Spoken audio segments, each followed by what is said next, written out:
That is cool. I think that it looks like our players are ready, and that Wingnut is ready.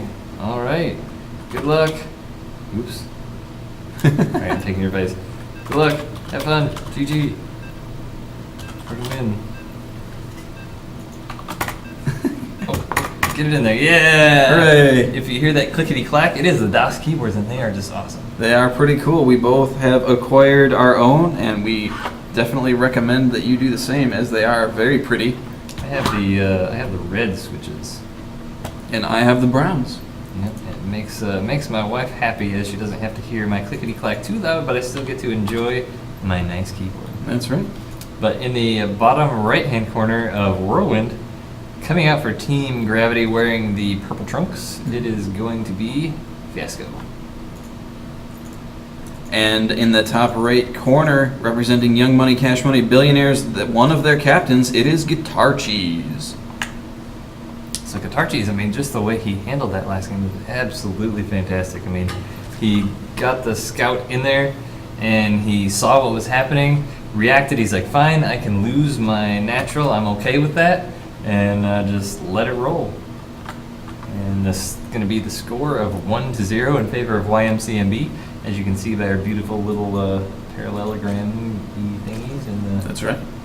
in the score sheet. So this map, Guitar Cheese being very wise and sending his Overlord to the lower right-hand side first, so he's going to have a pretty quick scout on where his opponent is. That's right. He's going to flip a coin and guess correctly.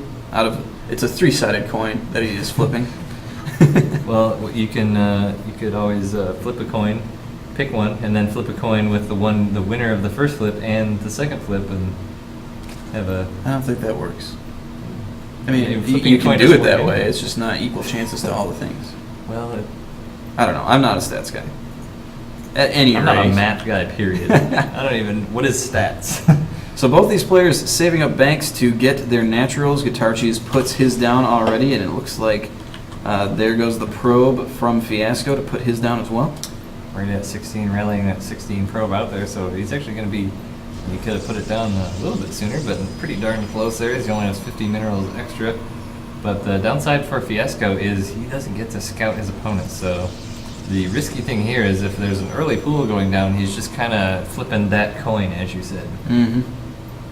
Three-sided coin. Not in this case. It's Okay. Early pool, no early pool. Wow. And there goes the third hatchery down for Guitar Cheese. We saw this before in his match this morning. However, when he did that in that game, it didn't work out so well for him, as he ended up losing that match, or that particular game. We'll see. I mean, this is definitely I would call it an evolutionary build. It's something we see fairly, I wouldn't say regularly, but once in a while. Mm-hmm. If there was ever a safe map to do it on, it would be this one too. Well, yeah, especially when your opponent isn't able to, well, not isn't able to, but just doesn't scout. Forge finishes up. Cannon going to come down here eventually. Just waiting on them minerals. And Guitar Cheese getting an early-ish gas, so that he's going to be able to get either speed, or he could be doing some 3-base roach push as well. You know what we really haven't seen in forever is the Stefano-esque just fast max push. Yeah, you know, it's not quite as in style as it used to be, frankly. Because, I mean, it is very all-in heavy. Mm-hmm. But so strong. It is quite strong.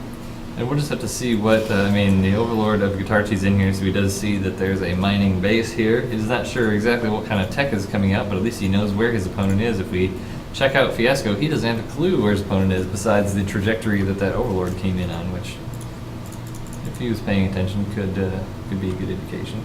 Guitar Cheese choosing to get that speed, and he has left his drones in gas, so he's going to continue to make tech out of this.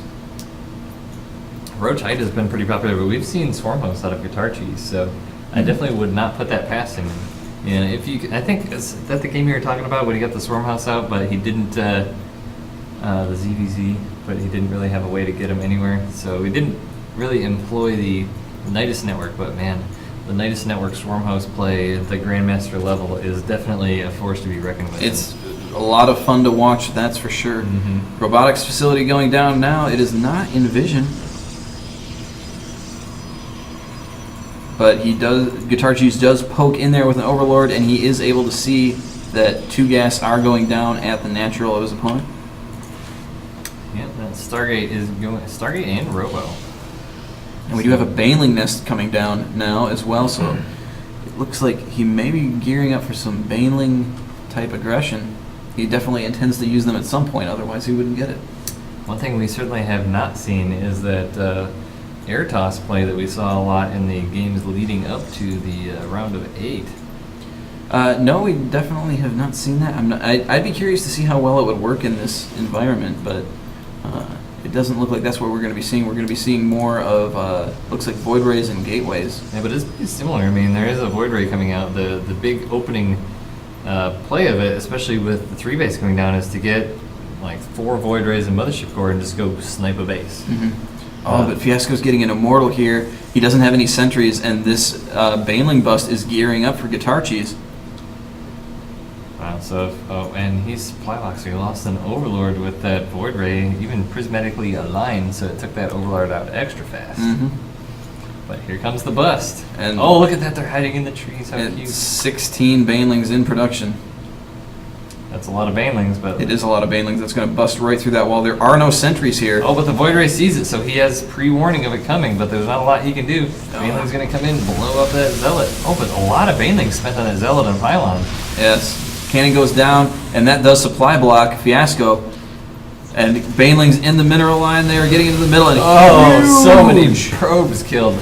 And that Immortal is going to immediately fall. There are 2 Void Rays, but Void Rays can only target 1 Ling at a time, and the Lings go straight into the main, start targeting down these probes. This is a lot of damage being done here. Yeah, and this is the risk of getting Void Rays like that, and Immortal is really not good against these Zerglings, but he's going to end up cleaning it up. But, I mean, he's going to have taken quite a few losses in the probes.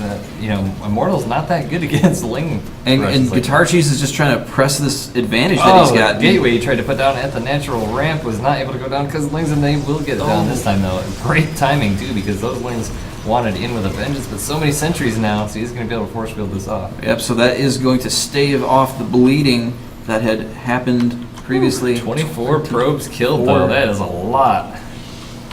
So if we look at the unit stat real quick, it is 30 probes to 39 drones. So really not that huge, not that bad. So if but here comes more Banelings. A giant Baneling bust. He canceled that gateway too, but force field's off. Oh! He does lose the cybernetics core. That gateway might fall. Look at all the Banelings being trapped in that wall. Oh, but so much of that wall gets destroyed, and sentries are getting low on energy. Oh, but that was the most epic force fields ever, and those Banelings went off and the Cybernetics core went down, but the force field was exactly in the right spot at exactly the right time to keep them out. Mm-hmm. So, I mean, you have to think of the amount of resources that Guitar Cheese spent on that.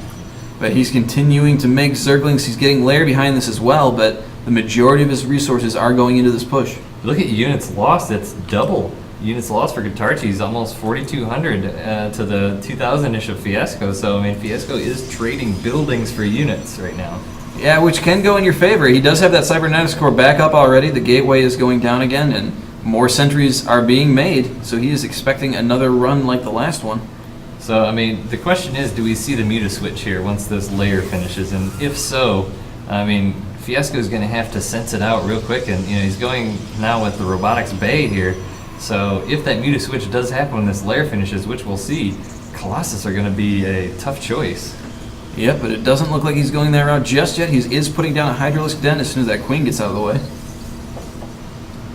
Hydralisk Den, lots of Zerglings, but I mean... I feel like that's going to go heavily in favor of Fiasco here, too, is with the Hydralisks against the Colossus, I mean, they can tear through those if they're not... Oh yeah, for sure. It is going to take him a while to get those out, though. I mean, he still has quite a bit of time here, and, you know, he still has to finish up this Hydrogen, but there's a lot of Lings, a lot of being produced, so if he pushes in right now, it could be pretty strong. He's got a lot of force fields. He does have a lot of force fields, and immediately putting them down around those Banelings is going to kill all the front ones off. That was a pretty neat little... that was cool, I like that. But now, this nice little